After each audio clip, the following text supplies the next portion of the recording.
이번 시간은 제5강 고려시대의 법 제도와 관련된 부분을 설명을 드립니다. 고려시대는 여러분 잘 아시다시피 삼국시대에서 정착을 하게 된 그런 내용들이 이제 고려시대에 번성을 하게 되는 것이죠. 삼국시대에 이제 태장 도유사라고 하는 이제 형벌이 이제 정착이 되는데, 그게 이제 고려시대부터는 이제 완전히 고려시대를 통해서 조선시대까지 그런 어떤 그 내용들이 그대로 전달이 됩니다. 그리고 고려시대에는 율령정치라고 하는 것이 꽃을 피우게 되죠. 율령이라고 하는 것. 이건 물론 이제 삼국시대에 우리나라에 도입이 됐습니다만, 고려시대에 이제 이것이 아주 발달을 하게 됩니다. 그래서 고려시대는 이제 고려율, 71개조의 고려율 플러스 관습법에 의해서 통치되는 그런 어떤 그 율령 체계가 자리 잡게 됩니다. 그리고 이제 관제 정비를 통해서 고구려, 백제, 신라, 삼국시대에 있어서의 그 관제를 다시 정비를 해서 이것이 이제 아주 시스템이 잘 갖춰지게 되는 것이죠. 그러니까 이제 재판을 담당하는 기구는 어디냐? 뭐 이렇게 딱 정해지고, 그다음에 이제부터는 이제 감옥이라고 하는 걸 전담하는 부서가 전옥소라고 이제 나오게 되는데, 그런 어떤 시스템이 이제 딱 정착이 되는 그러한 시기가 되겠습니다. 그리고 전기에는 이제 이런 거를 이제 제도를 이제 정착을 시키는데, 이제 문제는 소위 무신들이 이제 집권하면서부터 이런 것들이 이제 조금 이제 불안해지기 시작합니다. 그러나 그 틀은 그대로 유지가 되었고, 그리고 이제 또 원나라가 이제 간섭하는 시기가 있게 되죠. 그때 또 이 우리나라 어떤 사법 시스템이 흔들리게 됩니다. 그러니까 이제 그런 그 몇 가지 위기 시기를 지나면서 고려 말 조선으로 이어지게 되는데, 그래도 나름대로 우리의 어떤 그 정체성 그대로 유지가 된 채 이어지게 됩니다. 요거는 이제 태조왕건의 영정이죠.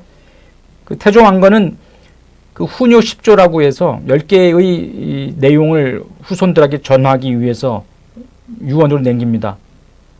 이 10가지는 꼭 지켜라. 여기 뭐 여러 가지 내용들이 있다가 설명이 되겠습니다만은, 이 훈요 10조도 법률은 아닙니다만 이제 관습법으로서 굉장히 중요한 역할을 합니다. 사회 규범의 역할. 그래서 이걸 무시할 수 없었다 하는 얘기입니다. 이 왼쪽에 있는 것은 이제 고려 궁터를 얘기하는 건데, 요거는 이제 예전에 우리가 그 원나라가 침범했을 때 이 강화도로 도망가지 않았습니까? 고려시대 때. 그 당시에 이제 강화도에 있었던 고려 궁터를 얘기하는 겁니다. 요거는 이제 만월대, 개성 만월대. 우리 이제 주로 고려의 수도가 이제 개성, 송도였죠. 그러니까 그쪽에 이제 유물들이 많은데 우리가 이제 접할 수 있는 기회는 많지 않습니다, 지금은.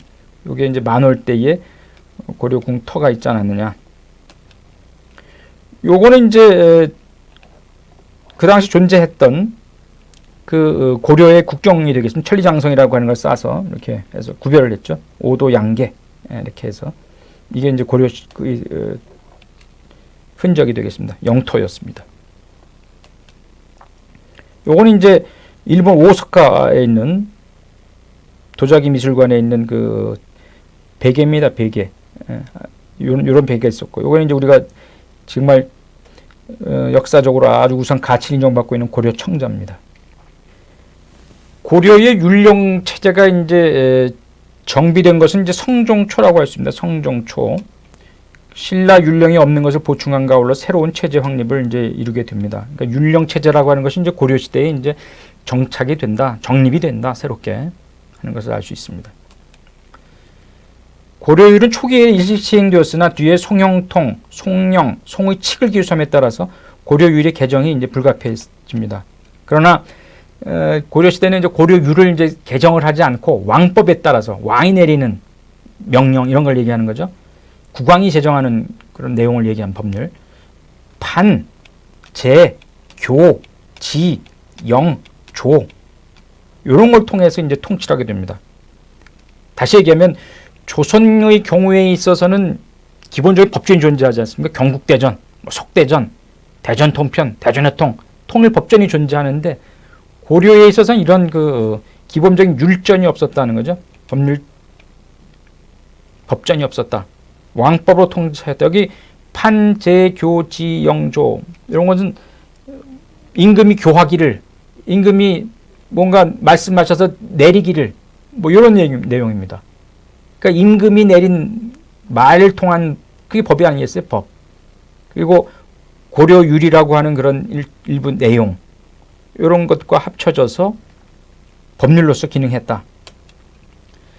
요게 이제 바로 그 하나의 도표로 보여드리는 겁니다. 고려율 해가지고 요 판재, 교지, 영조. 그러니까 이제 원나라 간섭기에 이르러가지고 이제 이게 법 시스템이 이제 좀 무너지게 되는데, 결과적으로 이것이 이제 재판권의 축소라고 하는 이런 모습으로 이제 결과적으로 나타나게 되는 것이죠. 고려는 이제 당의 삼성 육부제를 이제 모방을 해서 이성 육부제를 토대로 합니다. 여기에 이제 중소문화성과 상서성으로 나뉘는데, 상서성에는 이호 예병 헌공이라고 하는 육부를 두게 되는 것이죠. 여기에서는 형부에서 형정 사무를 총괄을 하게 됩니다. 그리고 중추원 사헌대 3사를 두는데, 이 사헌대라고 하는 곳에서 이제 감찰 업무를 하는 거죠. 그리고 도병마사 식목도감이 있는데, 식목도감, 이 기구를 잘 외워두세요. 식목도감에서 법제정과 각종 시행규칙에 관련된 사항을 담당하게 됩니다. 다시 정리를 하면, 고려의 사법제도라고 하는 것은 이제 중앙의 상서 형부를 최고 정점을 하고, 그 밑에 이제 감옥 관련된 사무를 담당하는 존옥소를 두었습니다. 그럼 상서 형부는 어떤 그 업무를 받느냐? 안핵, 상복, 형옥 및 노예의 결송에 관한 정사를 관장했다 하는 겁니다. 여기 안핵이라고 하는 것을 보면은 이제 안핵은 매우 자세히 조사하여 살펴라, 그런 조사해서 살필 일이 있는 경우 그런 걸 이제 했고, 상복, 사죄를, 죽을 죄를 자세히 심의한다, 상복. 형옥 및 노예 결송, 결송이라고 하는 것은 이제 소송을 결정해서 이제 판결하는 것을 얘기를 하는데, 요런 관련된 내용을 관장했던 것이 바로 이제 상서 형부입니다. 그리고 이제 전옥서는 이 상서 형부에 소속된 기관으로서 이제 행형 관련된 거, 감옥에 관련된 거를 이제 다 관장을 했다 하는 겁니다. 그리고 중앙의 사헌대, 요거는 이제 나중에 이제 어사대로 바뀌기도 하는데, 사헌대를 뒀습니다. 사헌대라고 하는 것은 여기서 이제 비위 감찰 하는 역할을 하는 거죠. 범죄 수사 및 재판의 단서를 이제 마련해주는 그런 역할을 합니다. 그리고 성종 때 이제 국자감을 설치해서 그 안에 유락을 두고 유락 박사로 하여금 율령을 가르치게 하였다. 이걸 이제 이러한 교육 시스템을 통해서 소위 법률학이라고 하는 것을 이제 두어서 법률 공부하게 하는 그런 걸 얘기를 합니다. 요거는 이제 고려 지방 관제를 얘기하는 것인데, 이것도 한번 여러분 한번 보시기 바랍니다. 과연 당시에는 어떤 지방 관제가 존재했는가? 수도에 인접한 특수행정구역으로서 경기, 오도, 양계, 동계, 북계, 이렇게 이제 요거는 이제 군사 조직이라고 할 수 있죠. 군사 행정구역. 오도에는 양광도, 경상도, 전라도, 교주도, 서해도, 이렇게 저기는 안찰사를 보냅니다. 그리고 이제 요 밑으로 해서 주, 군, 현, 촌, 향, 소, 부곡, 이런 어떤 지방 조직이 이제 존재한다. 그러면 이제 지방에서 그 당시에는 이제 사법행정이라고 하는 것이 이제 분리가 되지 않았습니다. 사법행정은 이제 행정권을 관장을 했던 이제 지방 관리들이 다 그걸 맡아서 했겠죠. 그러니까 중앙에서는 이제 그 소위 형부라고 하는 곳에서, 그리고 이제 사헌부라고 하는 것도 있었고, 뭐 이런 데서 이제 그런 중앙의 형사 관련된 행정에 관련된 업무를 봤지만, 지방 같은 경우에서는 이제 일반 행정조직에서 다 맡아서 했던 거죠. 이건 그대로 조선시대로 이어집니다. 그런데 이제 1심 기관하고 재판을 담당했던 1심 기관, 2심 기관의 차이는 좀 있었어요. 그거는 좀 구별이 됐었고, 그리고 민사, 형사 구별이 없었어요. 형사 사건으로 왔다가 같이 엮여가 또 민사 사건 심판받기도 하고 이랬던 거죠. 민사 사건하고 형사 같이 또 얽혀 있는 경우가 많으니까 매질도 당했다가 또 내용도 봤다가 뭐 이렇게 해서 서로 이제 왔다 갔다 하면서 심리를 진행을 했던 것으로 보입니다. 어쨌든 간에 사법행정이 구분되지 않았고 민사, 형사 사건의 구별도 없었다. 이게 고려에 있어서의 사법제도의 내용입니다. 그럼 1심 재판 기구가 어디였냐? 이건 한번 이제 살펴볼 필요가 있는데, 행정조직하고 일치가 됐다. 다시 얘기하면 제1심 관할은 각 지역의 수령, 즉 군현의 수령이 직무상 책임 미치는 지역과 일치했다. 상급심은 요거는 이제 조선의 경우에서 관찰사라고 부르는데, 당시 고려의 경우에서 안찰사라고 했습니다. 안찰사 또는 안검사. 그리고 양계, 오두 양계라고 하는 게 있었죠. 동계, 북계. 여기에 이제 병마사가 이제 상급심 역할을 했다 하는 겁니다. 그러니까 여기서는 9년대 지방관이 재판 결과에 대해서 실제 재판이 내려진과 동시에 집행이 행해졌거든요. 그러니까 어디 무슨 상소하고 이런 것이 가능하지 않았어요. 단지 감독의 의미로서 안찰사가 그 역할을 하지 않는가. 그리고 지방관의 형을 남용하는 것을 방지하기 위해서 수시 안무사를 파견해서 감찰하는 이 정도가 아니었겠느냐 하는 얘기입니다.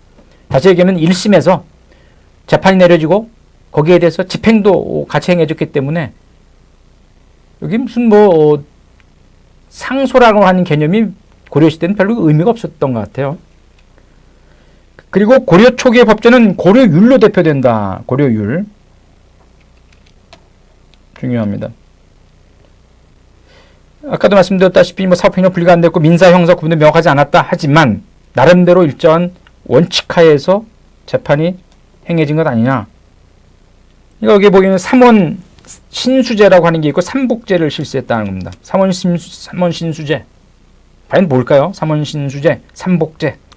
삼원 신수제. 이거는 합의제 기간입니다. 재판할 때 3명 정도가 모여 사는 게 좋겠다는 겁니다. 혼자서 하게 되면은 판단을 잘못할 경우가 생기니까 셋이서 이렇게 해서 하면은 합리적, 합당한 결과에 이를 수 있지 않겠느냐. 삼원 신수제. 굉장히 발달된 그런 내용을 담고 있는 거죠. 합리적이라고 볼 수 있는 것이고. 그리고 삼복제.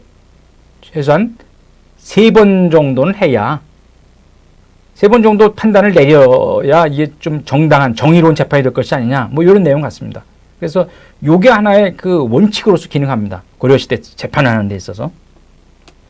그러면 이제 먼저 형벌로는 삼국시대에 있어서의 태장도유사라고 하는 것이 존재했었다 말씀드렸는데 이 태장도유사라고 하는 것이 이제 고려시대부터 정착이 됩니다. 정립이 됩니다. 태형 10대에서 50대 벌기치는 거. 장형은 60대에서 100대. 도형 1년에서 3년의 징역 또는 강제 노역. 유형은 멀리 유배 보내는 거, 귀양 보내는 거. 사형은 살해 목숨을 빼앗는 것으로 당시에는 교수와 참수 2가지 집행 방법이 있었다. 나름대로 이제 5형에 대해서 이것이 무엇다라고 하는 것을 이제 정립을 하는 단계죠. 태형은 이제 10대에서 50대고 회의 횟수로 제한되는 거죠. 10대에서 50대. 장형은 60대에서 100대. 그러나 태와 장형을 치는 도구, 형구는 아마 달랐을 거라고 예측이 됩니다. 태는 이제 가벼운 회초리 같은 걸로 때리는 것이고 장형은 좀 굵은 장으로 치는 걸 얘기합니다.